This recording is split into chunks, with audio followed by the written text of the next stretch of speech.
Hi, and welcome to the Ballyhoobridge podcast. I'm your host, Heather, and I'm so glad you're here because I have a question for you. Do you ever feel stuck?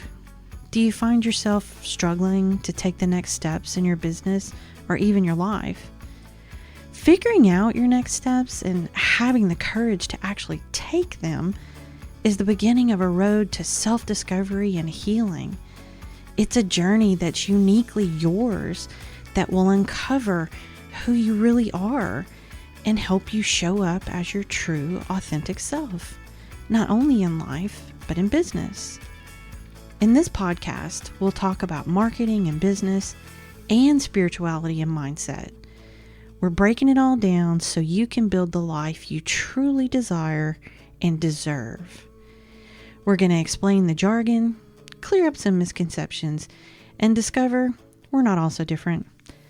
We'll bridge the gaps between what you think you know and what you think you don't. Let's dive in. So in today's episode, I wanted to talk a little bit more about tools that are often used sort of in a spiritual world, or a lot of people refer to all this as woo, I guess. And as I've gotten into my journey, I've discovered that there are a lot of tools that people use to help them do readings and things like that. And one of them is tarot cards or oracle cards, depending on which kind you're using, I guess. And I have invited my friend Courtney to come and talk today about tarot cards and kind of what this whole thing is about and what they mean and what they're for. So, hey, Courtney. Hi. Thanks for coming today. I really appreciate it. Absolutely. I'm really happy to be here. It's tarot is definitely one of my favorite things to talk about. So I know, it's so fun. I know we talked about this before. When I first started in my sort of spiritual journey, I was in classes, I guess, with people. And of course, they were already doing a lot of these things. And so sometimes they would say things, and to be honest, I didn't always know what they meant or what they were doing exactly. I would sort of figure it out in context, or of course I would ask or go look it up or something. But I remember right away people talking about doing card readings, not just for others, but for themselves. And I became fascinated by it. How did you get into doing tarot? so I got started because I went and I got my own reading. So I was seeking some answers, and I went to a local metaphysical store. I had booked a reading there, and the person that did my reading actually pointed out that I had essentially kind of done the reading with him. So he pointed out that he felt that I had the ability to learn cards, and that I had a really strong sense of empathy, and that I was energetically psychic. So it kind of started off by me seeking some guidance and some answers. And then from that reading, I joined a group in my state that was about spiritual development and just talking about different tools, different experiences. So I met with them, once a week. Sometimes we would do guided meditations. And so from there, I started reading Oracle first before tarot. And then tarot became my favorite. I still love Oracle cards and I use them. They work well together. They can definitely work well separately. I found that, you mentioned doing readings for yourself as well. I think that is one of the ways tarot can be used in such an important and impactful way for self-reflection, to develop your own intuition, to get in touch with your subconscious.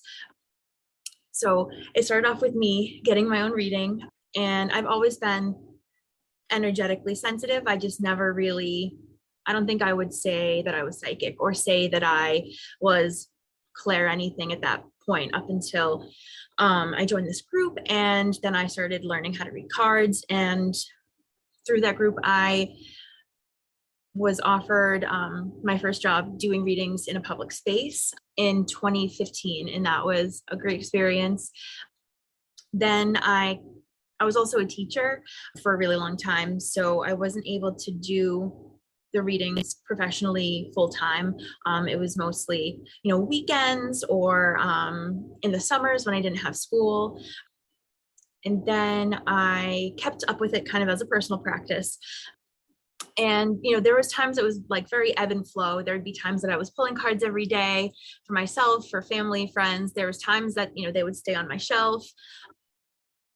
It really started to ramp up again, I would say, during the pandemic. Actually, during the shutdown that summer, I just had this like feeling of like, you should start doing this I had already done it for the public, but for working for yourself instead of working in another person's store, which I still do.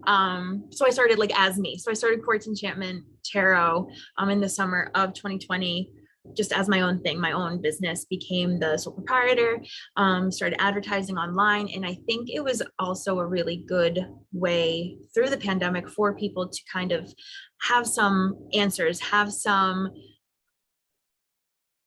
hope. And it was a way to also remind people of their personal power, the choices that we can make in situations during like such as the pandemic, where things are so uncertain that it doesn't feel like we can really control anything. And so it kind of started off as me needing some healing or some guidance, learning that, oh, this is something I could also do for other people, and then just following my intuition with it that summer.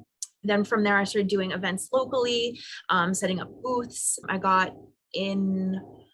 learned about a group in my state that does a lot of like metaphysical events, met so many nice people.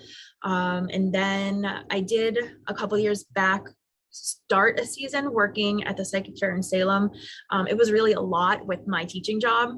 So I only was able to do half the season. But then last year I applied to work at a different psychic fair in Salem. And so I went there for the season. It was incredible, such an expansive experience. Met a lot of other readers and met a ton of people from all over the world. I knew Salem was a tourist attraction that people came to visit in the fall. And, it's also a place of so much history and so much magic. But I didn't realize how people came from all over the world to Salem. I was able to do readings for people from all over our country, but, from all over the world as well, which was really incredible. So it really started off as me getting a reading, having that confirmation that I could do readings, and then taking it from there. And also earlier this summer, I had a family friend point out Mystic Jades to me and that they were looking for tarot readers.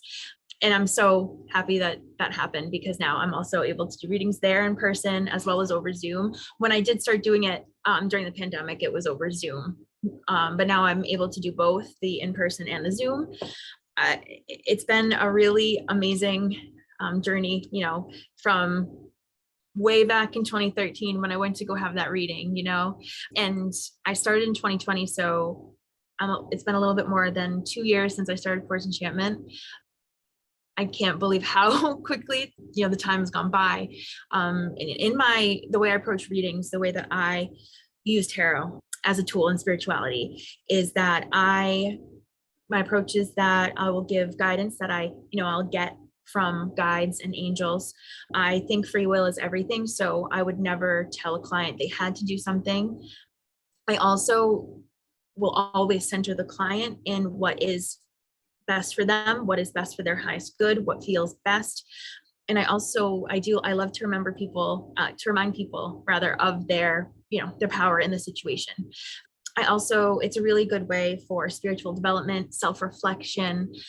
Some of the suits I see as ways of encouragement to set certain boundaries with people around protecting your energy, whether it's their access to you physically or maybe needing a social media break. But it's been a really important tool in definitely my personal spiritual development. When I first started out, mostly I would get psychic information through clairsentience, so things that I would feel. But over time, it's developed into clairaudience, hearing in my own voice. Like all of the psychic information I do get is in my own voice. and clear cognizance, that just clear knowing. When I get a clear cognizant message, it kind of like filters in at a certain point of my head, like the top of my head. So personally for me, it's helped me develop my own intuition, my own psychic gifts, but it's also helped me to learn where I need to set my own boundaries, and also as a way to kind of identify and communicate with a client where they might need some energy clearing or energy boundaries in order to maintain their own energy. It's been a really great experience, honestly, with tarot. That's awesome. Well, and I'm glad you found Mystic Jades in a place to, I know she's been very happy for you to be there. And I know, her customers and all that, I think have been very receptive and excited to have someone there that can do that. I find when I tell people I have these gifts, or when you start talking about it around people, I find it interesting because sometimes they go, oh yeah, that's nice. But just about anybody that you offer a reading to will take it, whether they believe in what you're doing or not, whether they may think you're a total quack and have no ability or whatever, or they may not really understand what you're doing. But I have found that if you offer people a reading, they want to know there's something that they want to ask you, that they want guidance on. Have you found that to be true? For the most part, I would say it depends really on the setting. So if someone is seeking me out and setting up a Zoom, or coming into Mystic on their own, I feel like that's like they're definitely 100% there for that. I've also had some clients get a reading and then send in like a skeptical friend or a skeptical partner, just like, just go see. And, they'll even verbalize it. And I think, having a little, at least a healthy level of skepticism, I encourage it, So I don't mind at all if someone comes in and they're hesitant, because there's always a message there for someone. So even if it's not, I think they're really expecting a lot of woo, and there are times that there's woo, but I do try and take an approach where they might not be in a very woo space, but they still get something from it. So yes, exactly, I do find that there's always something for someone. When it comes to the settings though, in Salem, I think a lot of people do it for the novelty.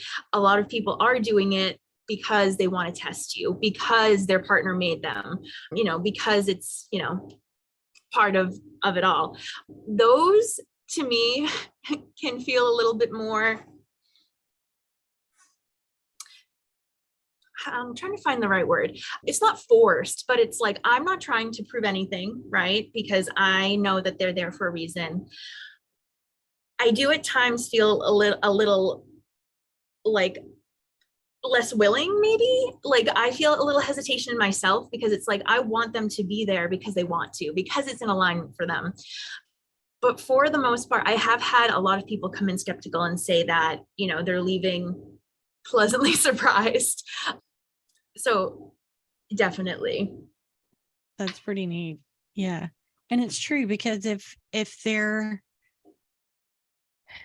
skeptical, it's not that it makes it more difficult. It's almost that I wonder sometimes if they're going to receive what you're saying as well, because they're not really sure if they believe you. So, it's, yeah, but I want to be able to deliver this message to you. So I want you to be open-minded enough to hear it, Exactly. Yeah.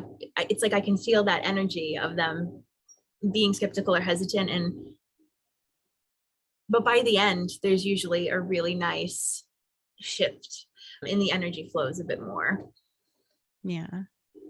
So I want to ask you some other things. It's some things I struggle with. And I think we've talked about this before, that, I come from a Christian background. So I remember the first time someone said tarot, in my head, I went, wait, tarot. It was something bad to me, because I guess, a lot of times in Christian churches, you're taught that there are certain things that are bad. They're evil. I hate to use the word evil, but that is sometimes the word that's used, Yeah. in a church setting. And tarot was one of those things that was always associated with it.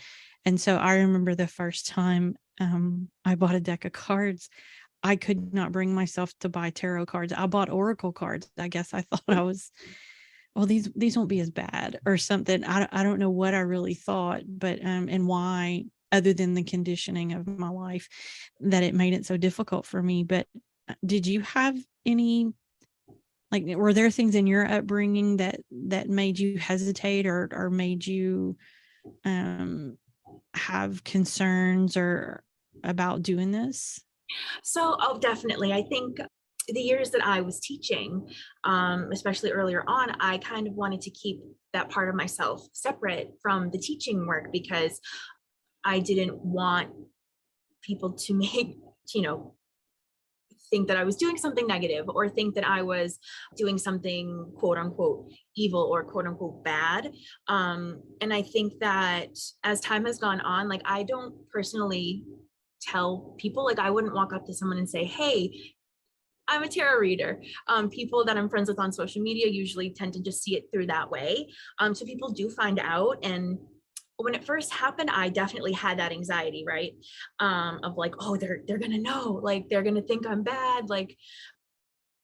But I've actually had a lot more people be think it's like intriguing, or at least in conversations I've had with them, I haven't necessarily had anyone come out and straight up say like, oh, I think that's evil or I think that's bad.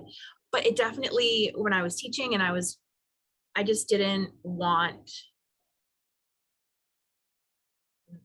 maybe a parent to see me doing readings and be like, oh, she's working with the devil or whatever, when I don't even believe in the devil. So I definitely the teaching, but I feel like it's okay. And I think as long as I know that I am doing something that I know is not negative or bad and is genuinely helping people, I feel like that's that knowing that I have to just keep within myself. And I actually recently found out that through Ancestry DNA, one of the women that was originally killed during the witch trials is my ninth great grandmother. So it kind of gave me this cool confirmation of like, this is the right path for me. That's really cool. Thanks. That's a neat ancestry to find. Thank you. It was really, yeah, I was blown. We have the same birthday as well, which I thought was pretty cool. That's amazing.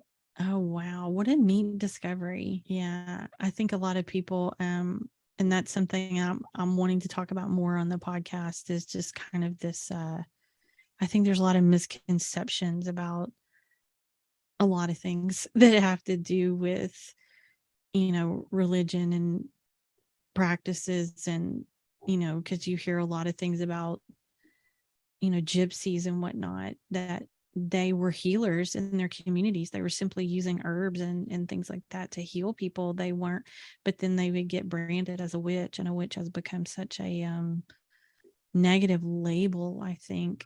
And I've said this before, that it's almost as if people just need a label, and that's the only one they can come up with. And they have to do it to make themselves feel more comfortable. I need a label to put on this. And I find that very unfortunate, considering most people that are doing really any kind of work like this are doing it to help people. They're not doing it for any kind of ill-gotten gain or anything like that. Right. So I want to talk a minute about the cards, if you don't mind. Sure. Do you know what's the difference in tarot and oracle? Yeah, so Oracle is a lot more open-ended.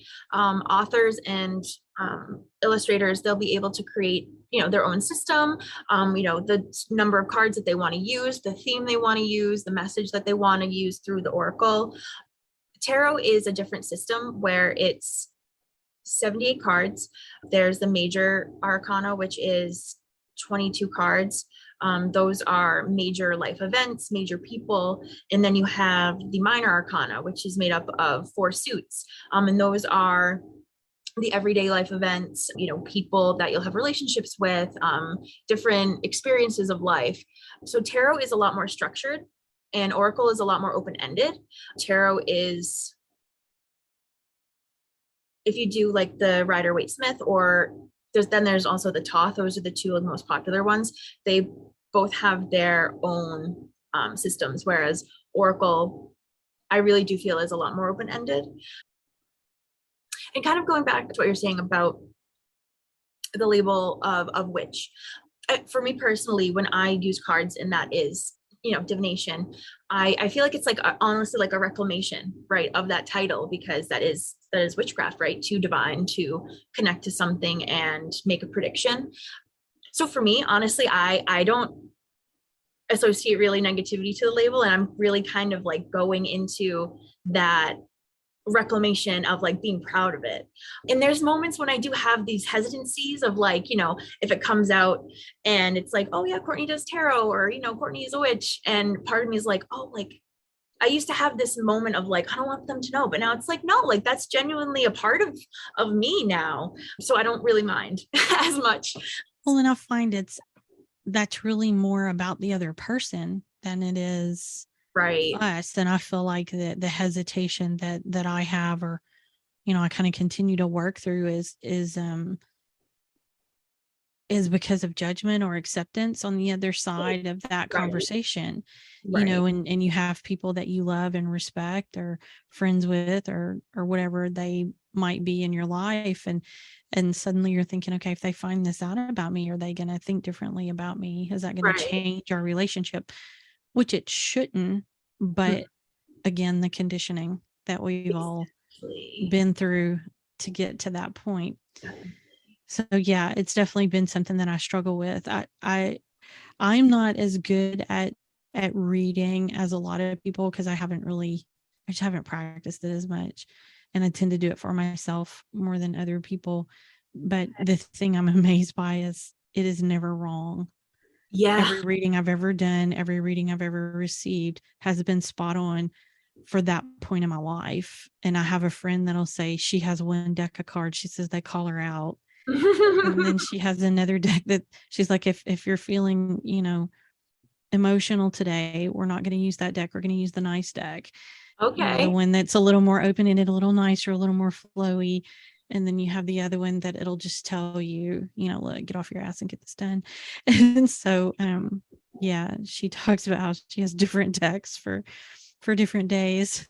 But so when you're choosing a deck, or when you get a new deck, let's say, is there a process that you go through sort of with that deck to get ready to work with it? Definitely. So I I really always find myself reaching for my Rider-Waite-Smith. That's my absolute favorite. She came with me to Salem, so I feel like there's a special place in my heart with that deck. But if I'm getting a new deck, I definitely want to cleanse it. So either some incense or some selenite. I want to shuffle it, get my energy in it, definitely look at all of the cards.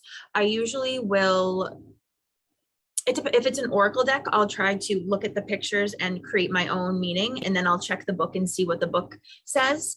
And then with tarot, I love to see the different depictions of the card meanings, because with tarot, especially, most of them are based off of the Rider-Waite-Smith. So if you know that system, you will be able to pick up, more than likely you'll be able to pick up any other tarot deck and be able to read it based on what you know from that deck. So I love seeing different interpretations of the art to depict what the cards mean. Definitely look at them. I'll shuffle them, keep them in a pouch. And then the biggest thing really is just working with the deck. So I have a lot. I have a couple that I'll reach for. I do have special ones for if I'm doing a love reading or a love-based reading. And then a lot of the times I will also actually, based on the client, if they're a client I've seen a few times, I'll intuitively choose the decks based on what I feel they need. But as your friend described, different decks have different personalities, different languages, different attitudes. So it is important to bond with them beforehand. Like you said, there will be decks that I'll really resonate with. I'll be really drawn to them, work with them a bunch, put them down, and I just won't feel called to pick them back up for a while. There'll be decks that I find, or I'll get, or I'll be gifted, and I will not really be super connected to them right away. but then for whatever reason down the road, energy shifts and then that becomes my favorite deck. So I think sometimes it's intuitive as well as to like which deck is calling to me, which one am I being pulled to, and which one feels right for this reading that I'm going to do. That's very interesting. I had a deck not too long ago. In fact, we were at a bookstore and I just kept going to this row and looking at this deck. I couldn't get it. I wanted to open it right then and look through it and find out, what all the cards looked like. And so I ended up getting that deck because it just felt like I was just drawn to it, and that it, I needed to know more about it and I needed to try to use it. So I think that's neat how if we will just trust our intuition, it takes us where we need to be. So how often do you find, I guess it goes hand in hand, that you're using somewhat what the cards are telling you and your intuitive ability, your psychic, all that's coming together to do that reading. Is that correct? Definitely. It's a mix of having memorized the traditional meanings of the cards. And then over time, the cards will tell me another meaning, or based on which cards are out, sometimes together, certain cards will mean something different. And it is what I'm feeling, what I'm hearing, what I'm tuned into. An example that I'd like to give, when I was in Salem, did a ton of readings, probably, like dozens of people every day. And King of Pentacles traditionally means like someone that's hardworking, works for themselves, possibly self-employed, stable. And for some reason, I'm doing this reading and I'm like, I need to ask you a question. Let me know if just let me know if I'm right. I'm like, it's totally legal in our state, but do you grow weed? And they were like, yeah, how did you know that? And that's what the King of Pentacles was telling me in that situation, was that this person grows their own weed and they save a ton of money that way. And that's why it's the King of Pentacles. So sometimes the cards, you'll know a traditional meaning, but then you'll hear or feel or get something from a card that's like, I've never gotten this card before, but let me know if this is right for you. And it totally was. And my biggest bit of, advice with learning to read cards, reading cards for yourself and for others, sometimes you might get something like that. And I really encourage trusting it, because there's been times where I've gotten something like that and I don't say anything because I'm like, oh no, maybe that's not it.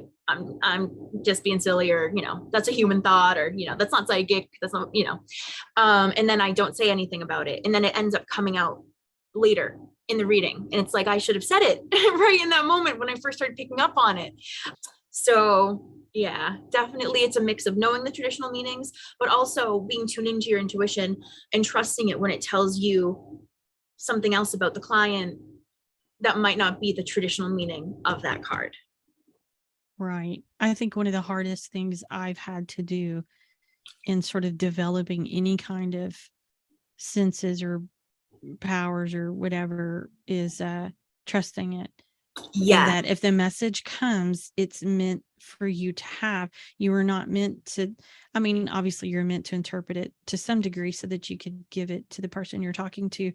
But, I'll get images. I get a lot of images for my readings, and they'll make no sense. And I just look at the person and does this mean anything to you? Because I don't know if it's for me that this means this, so tell them that, or if I'm supposed to tell you they just showed me a pocket watch.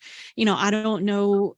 So often, and especially in the beginning, I would hesitate to say things because I'm thinking they're gonna think I'm crazy. Why are you? And then the look on their face when you say something that instantly it connected and they know what you're talking about, and I always laugh though, because it reminds me the Harry Potter movie where what's his name, Jacob Kowalski, when he says, I know this is real because I ain't smart enough to make this up. And that's how I feel sometimes, that I'm not smart enough to make this up. That's got to be real because my brain wouldn't be able to do that all by itself.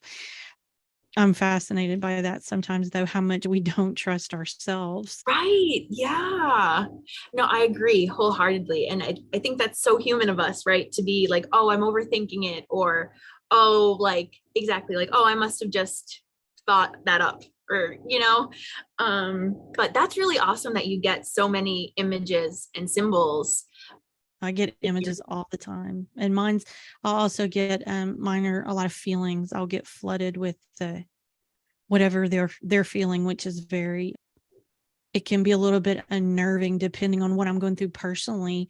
Okay. Because I had somebody come to me one time that completely threw me off, and I couldn't figure out why I was feeling what I was feeling. And finally I had to stop and sort of meditate for a second, do some breathing exercises to sort of calm my mind a little bit, so I could say, okay, is this mine or someone else's? I had to separate the emotion and figure out, is it my emotion or is it their emotion? And then when I figured out that that's not mine, then I was able to kind of connect, because I have trouble, kind of like you said, you're a teacher.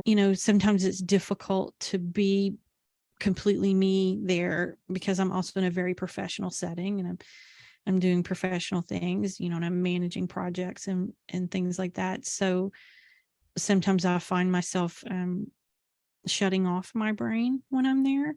Okay. I think I'm shielding almost without realizing I'm doing it. And so I struggle to get messages and things like that when I'm at work, because I think I'm in a different mindset. Yeah, definitely. Definitely. So if someone wants to learn how to use cards, tarot, oracle, whatever, what would you recommend they do, even if they want to just learn how to do it for themselves, but especially if they want to learn how to do it for someone else, be able to do readings for friends, family, or as a business? How would you recommend they start and learn how to do that?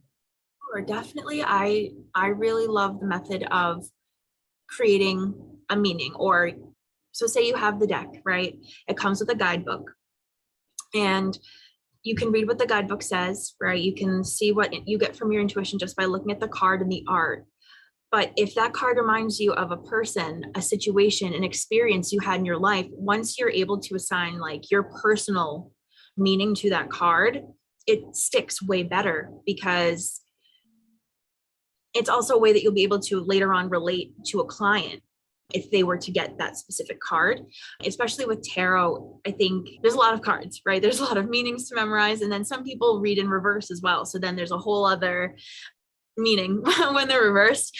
So I really love the idea of having a journal, going through the cards in order, reading about them, looking at the art, the symbols, writing down, your personal connection or your personal meaning when it comes to that card. I definitely recommend doing that for the whole deck, and then pulling one for yourself every morning. And then, using your intuition, right? So before you check any like reference or any of your notes or anything, just write out what you think that card means for you for your day. Then look at the traditional meanings, kind of jot that down. Come back at the end of the day and see, did that come true? Did anything that you predicted end up happening for you? Was there a theme there that came up? And then the more that happens, the more it's like, wow, that was really accurate. I remember this day I had a Three of Cups moment because I had a really nice time with my two sisters, And so creating that sort of connection to the cards in your own experiences and memories and your interpretations will really, really help, because you're staying true to the original archetype, the original energy of the card, while also having that depth of your personal connection to it. That makes a lot of sense. So you are sort of connecting to the deck and understanding the deck so that it can tell you what it needs to tell you, I guess, when it's time. That's really neat. I need to work more with mine. I used to do a card pull every morning for myself, and I just kind of got out of the habit. When you get out of your routine, Yep. it's sometimes hard to get back into it and get yourself back where you need to be. Why don't you share about you and your business. Share whatever you would like with the listeners that you would like them to know about your business and where they can find you if they'd like to work with you. Sure, awesome. My business is Quartz Enchantment Tarot. I started it back in 2020 with the mission to help use tarot as a tool for self-reflection, self-development, and also to provide guidance and clarity for the situations in life that are a bit confusing. It's called Quartz Enchantment Tarot, and you can find me on Facebook as well as my website, Quartz, like the crystal, -enchantment.com. I'm available for Zoom readings during the week. And then I also offer in-person readings at Mystic Jades in Holden, based out of Central Massachusetts. And I'll also be returning to Salem this fall to work the psychic fair at Omen. And they do all of their booking through their website. It's omensalemma.com. And I would love to see those who are drawn to this podcast. I think, anyone that may find this will find it for a reason. So would definitely love to do some readings for listeners for sure. Awesome. And I will put all of this in the show notes so that anyone that's looking for you hopefully can find your link quickly and easily. And I want to thank you so much for being here today. I had so much fun talking to you. I learned some fun things, and it was great to hear your stories and to get to know you better. So thanks for coming. Thank you. Thank you so much for having me. It really was such a great experience, and it was really awesome getting to chat with you and for being a part of this. Awesome. Well, hopefully we'll do it again soon. Thank you so much for joining us today. We hope you enjoyed today's episode and that it helped you in some way. Make sure and like and rate and do all the things for our podcast.